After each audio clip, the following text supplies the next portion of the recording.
Est-ce qu'on l'a défié?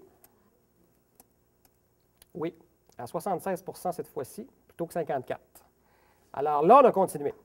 Mais là, on n'a rien changé. En fait, les moyens de pression se sont poursuivis tels que je vous l'ai décrit tantôt. Donc, grève du zèle, grève de demi-journée. Donc, on ne change rien à notre stratégie, malgré la loi. Ça a pris à peu près 3 semaines avant que Bourassa, qui est encore premier ministre, revienne à la table et a débuté la phase intensive des négos. Et voici les gains qu'on a eus. Alors, l'assurance salaire de 2 ans qu'on a aujourd'hui, on l'a eu lors de cette négo-là de 76. On a eu l'indexation des salaires au coût de la vie, mais cette fois-ci, intégrée aux échelles. Vous allez voir l'effet que ça a eu, je vous le montre tantôt.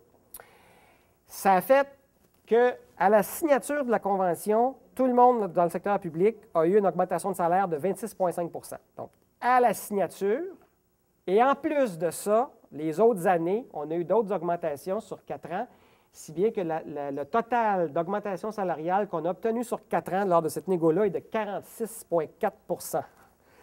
Ça fait du bien un chèque de paye, ça. Le 165, évidemment, a été accepté compte tenu de ces importantes hausses salariales-là. OK? Mais là, je veux juste vous dire que ceux qui avaient en bas de 165 montaient à 165 et avaient 46,4 % sur 4 ans. OK? Donc, pour eux, c'était encore plus que 46. Et tout le monde dans la fonction publique a eu 4 semaines de vacances. OK? Et ça n'a pas fait l'affaire de certaines personnes à la CEQ, curieusement. Pourquoi? C'est simple, c'est parce qu'on exigeait aussi d'avoir un congé de maternité. Je vous rappelle qu'à l'époque, une femme qui tombait enceinte était congédiée, purement et simplement. En fait, j'ai lu la Convention, puis c'est écrit que lorsque la femme tombe enceinte, elle a le droit de démissionner. Il faut le faire. On est en 67, là. OK? Et c'était la même clause en 72. Ça a pris cette négo-là pour que enfin ça cesse. Vous allez voir que ce n'est pas complet. Alors, pourquoi une colère à CEQ? C'était simple, c'est que les enseignants avaient déjà 4 semaines de vacances. Alors, eux ne gagnaient rien, là. Se faire mettre 4 semaines de vacances, ils ne gagnaient absolument rien. Donc, c'est pour ça qu'eux n'étaient pas contents. Mais la CSN et la FTQ ont dit, écoutez, là, prochaine négo, on revient avec ça, le congé de maternité, puis on va le défendre jusqu'au bout cette fois-là. On réussit à faire vendre ça aux membres de la CEQ. OK, c'est correct. Prochain front commun, on embarque, pas on va l'exiger.